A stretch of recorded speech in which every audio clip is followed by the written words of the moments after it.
So I decided to do this video on a whim. The title, of course, is going to give it away,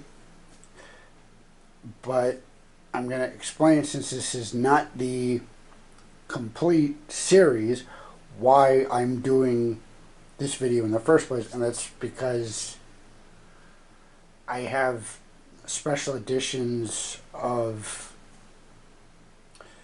a lot of these movies, at least of the ones that I've got. So that's the reason why I'm going to show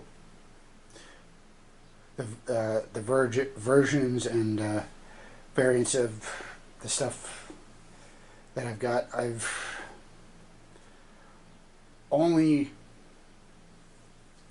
going to be showing 1 through 7 and then number 9.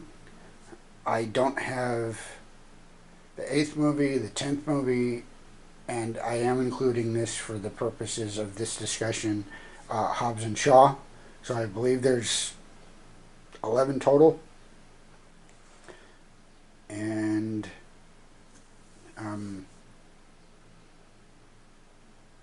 so if we're counting Hobbs and Shaw, it is a spin-off, I know, but for the purposes of discussion. So anyway, first movie, and also happens to be the favorite of mine. That's because it's what I started with. And this was, in fact, my first DVD purchase ever. Unfortunately, I don't have that copy anymore because I got stolen a long time ago. But this is a replacement, and it includes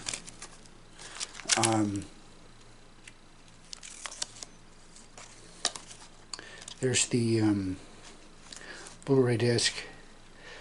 The label's probably different. Wait, no, that's... No, it's not a DVD. I've got so many of these, I get things confused. No, that's a digital copy disc. So, it says DVD on it. I'm not sure if that can be played as well, but probably. Here's inserts, paperwork, and all of that.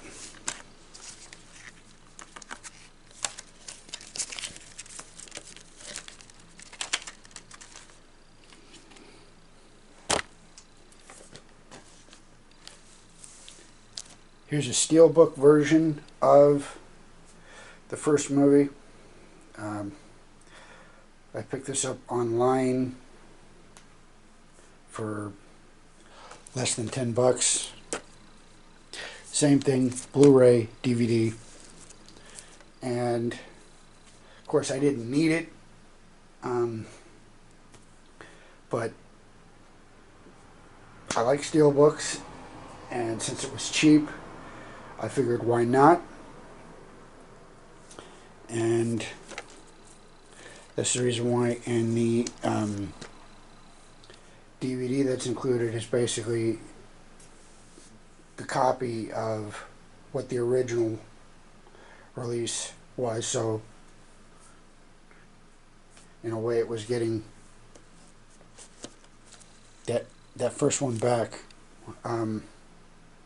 even though all the special features are the same for this movie, even on the 4K version of it, which is kind of interesting because usually that doesn't happen. But since Universal owns the music and all the music videos and stuff that was used and promoted in the movie, all that stuff was still included, which was nice.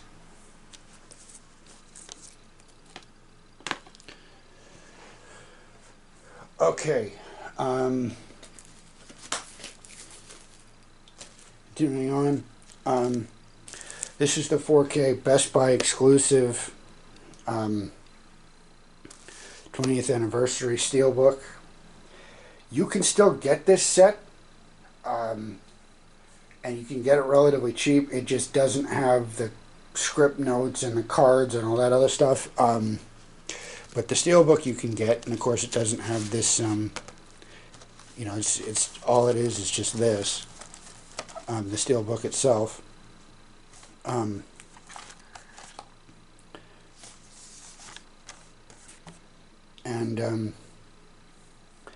Aside from liking this, even though it's not a favorite movie of mine or a favorite franchise of mine, just within the franchise, this is the favorite. This is a nice looking steelbook, so that's why I decided on it. And this has the script notes, and obviously I don't have to point out that you don't get these with digital, but that kind of goes without saying.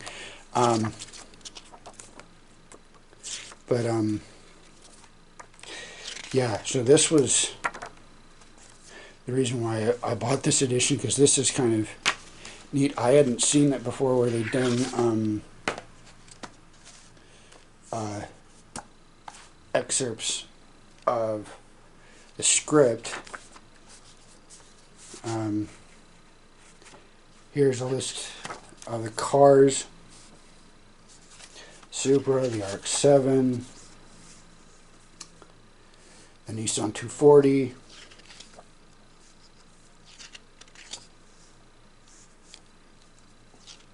Charger, the Nissan, the S2000, the Jetta, Skyline. Of course, they left out the Eclipse, but of course they would. These are the profile character cards, and those I left sealed. Did that intentionally. And you can pick this up usually on sale for 15 to 20 bucks. So it's available if there's any interest in it. Of course, it won't have the cards or any of that other stuff. It'll just be the steelbook itself. But it's one that I thought looked nice. Just Too Fast, Too Furious. Just a regular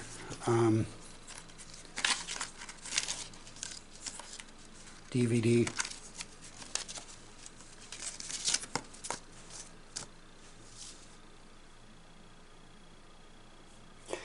No real reason to keep this.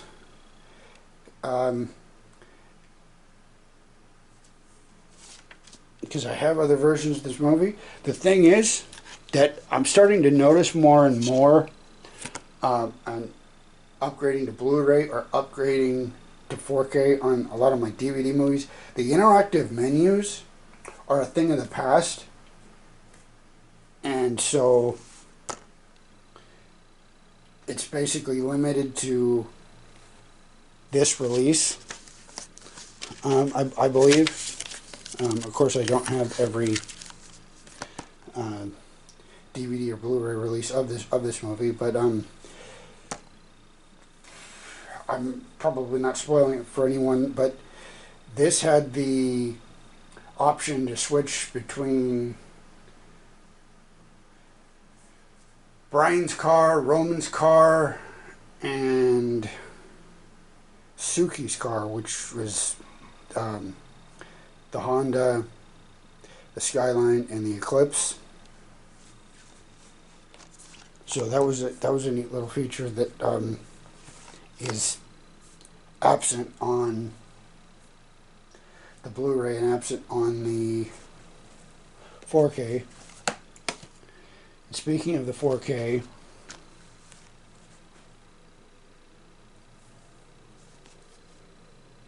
as you'll notice, different cover art, but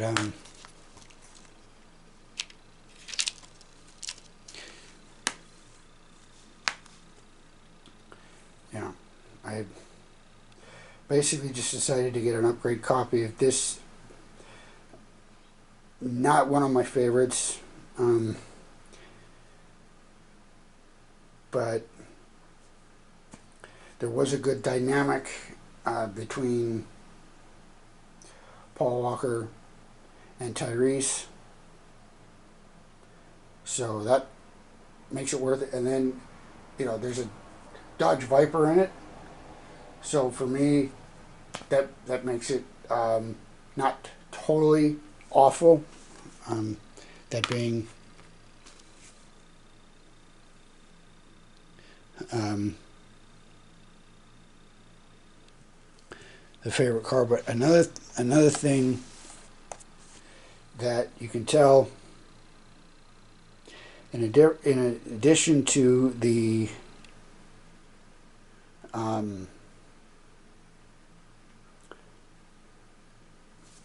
cover art being different, they're using different cars.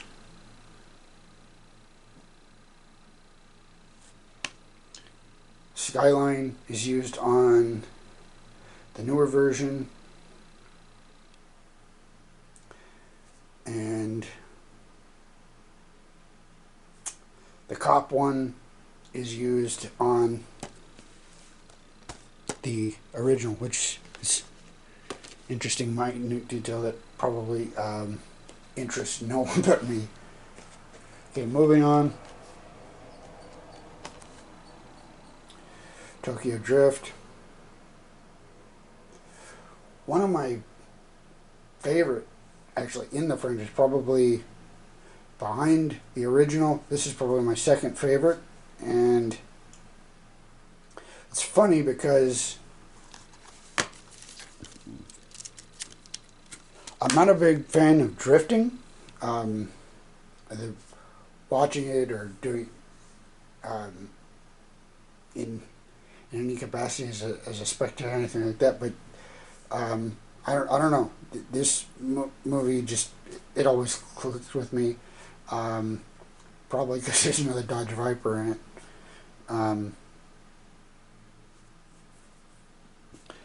So again, that's kind of cheating, but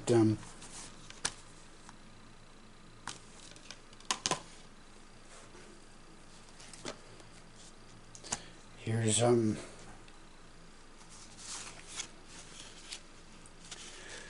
2009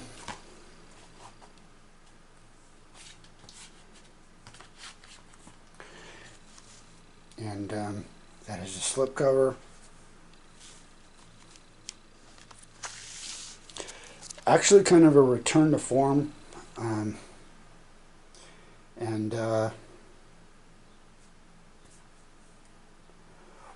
I enjoy it.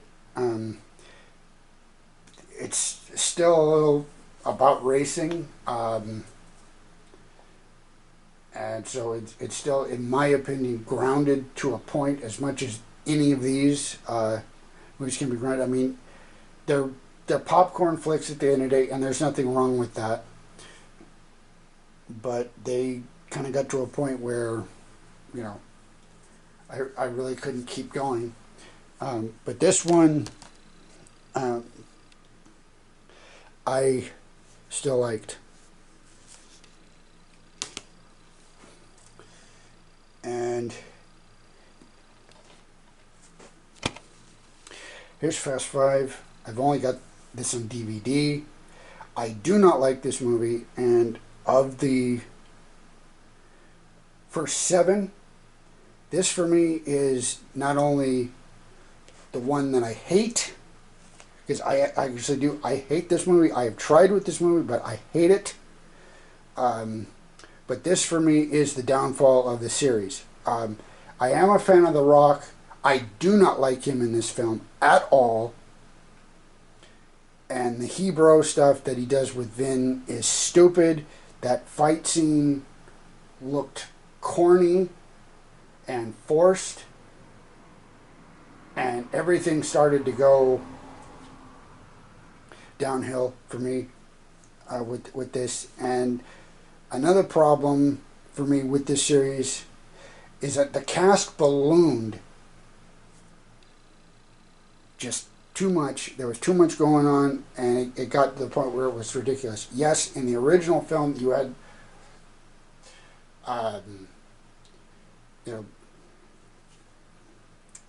you had Dom, you had Mia, Letty, Vince, Jesse, Leon, and Brian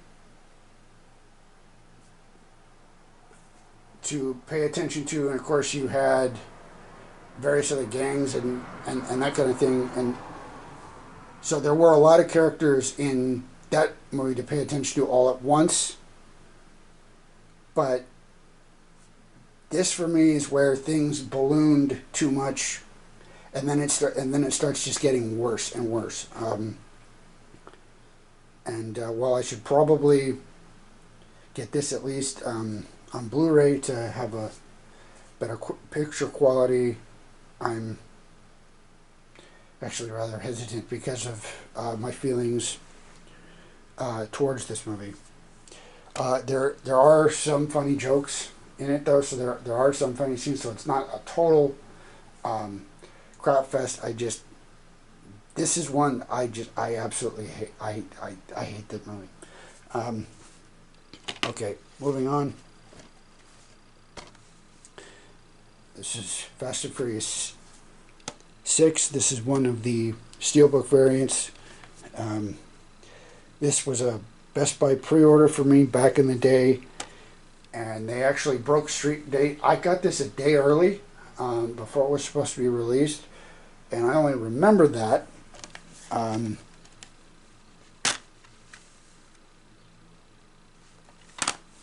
because that happened with Fast 7, same thing. Best Buy pre-order back in the day, and Best Buy broke street date to get it to me. So not only have I not had that happen before or since, it happened back to back with these two. And that's where I kind of left the series. Because this one, no Paul Walker, I really lose interest, in spite of the fact that by the 7th movie it wasn't really grounded anymore. It was silly. It's an ensemble cast with these movies, at least in my opinion, and he was a big piece of it. And so with him gone, I didn't want to do it anymore. Okay, we're going to finish it up real quickly. Here's another steelbook variant for Fast and Furious 6. And I picked it up on the cheap just because it was a variant that I didn't have. As you can see, I'm not sure if this was an exclusive at the time, but these are, obviously different, and I'm not sure if there's more than two, but there's at least these two variants for this movie. But again, steelbooks are kind of a weakness for me, so if I can get them on the cheap, which from this particular website I can, I will do it, and that's the reason for this pickup. This is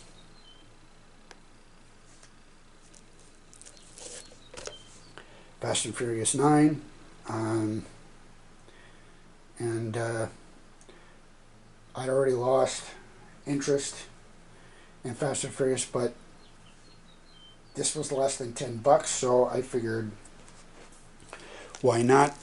Being a steelbook,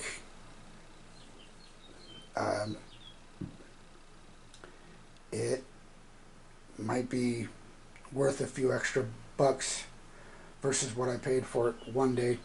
Maybe, who knows? But if it's not, I didn't lose my shirt on it, because it wasn't one of those $35 purchases or anything. It was, a third of that. Like I said, I'd already lost interest, and you've got The Rock, you've got Jason Statham, and now we're adding John Cena into the mix, and at this point I'm just laughing. Yes, it's popcorn, I get it, but you've really,